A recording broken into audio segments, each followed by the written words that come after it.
What financial burdens face Latin American states in the UN? Imagine trying to juggle many balls at once, but some are heavier than others. That's similar to what Latin American countries face when it comes to their financial commitments in the United Nations. Every member state has to pay a part of the UN's budget based on how much money they make, how many people they have, and how much debt they owe. For Latin America, their share of the UN's core budget in 2025 is about 4.4%. While that's less than what big countries like the United States, China, or members of the European Union pay, it still adds up to a lot for many Latin American nations. These funds go toward running the UN's main activities, managing offices, and supporting global programs. Latin American countries also chip in money for peacekeeping missions. These are efforts where the UN sends troops and police to help keep peace in conflict zones.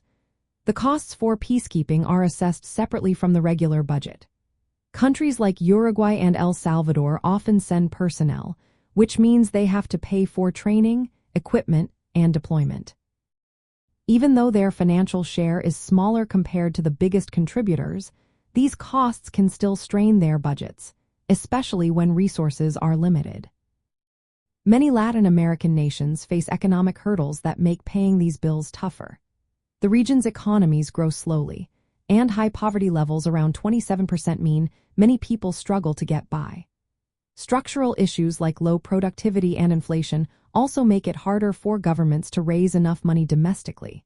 When social needs like health, education, and poverty reduction are urgent, paying undues can feel like an extra burden.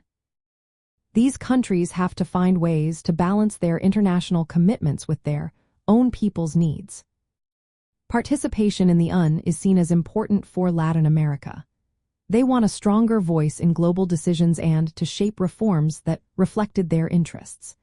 But paying for membership and peacekeeping can take away from funds that could go toward improving roads, healthcare, or education at home.